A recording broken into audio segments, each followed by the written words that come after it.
దాదాపు 100 మంది విద్యార్థులు సెకండ్ ఇయర్ బీటెక్ వాళ్ళకి హాల్ టికెట్లు రానందువలన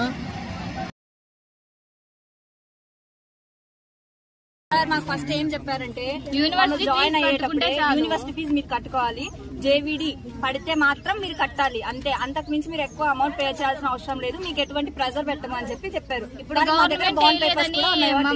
వాళ్ళు ఇప్పుడు ఏమైనా ప్రెజర్ చేస్తున్నారంటే 1 lakh కడితే తప్ప మేము మీకు హాల్ టికెట్స్ ఇయ్యము అని చెప్పారు. సర్లే అని చెప్పి ఇస్తారేమో అని చెప్పి 10:30 వరకు వెయిట్ చేస్తాం. అయినా కూడా వాళ్ళు రెస్పాండ్ కావట్లేదు. సార్ వాళ్ళు అయితే అస్సలు రెస్పాండ్ కావట్లేదు. ఇప్పుడు మాకు 2 పరిష్కారాలు కావాలి. ఓటీ ఎగ్జామ్ ఉంది మాకు, ఇప్పుడు దానికి పాస్ చేపిస్తారా ఒకటి, లేదంటే ఇప్పుడు మనం లోపలికి ఇన్వాల్వ్ చేపిస్తారా 2, అంతే సార్. మాకు సబ్జెక్ట్ ఫెయిల్ అయినట్టు ఇంకా మాకు సొల్యూషన్ కావాలి సార్.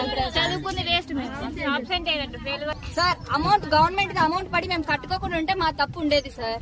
దాని అమౌంట్ కట్టుకోకుండా మమ్మల్ని అడుగుతున్నారు, పేరెంట్స్ కి ప్రెజర్ పెడుతున్నారంటే మేమేం చేయలేము సార్ దానికి.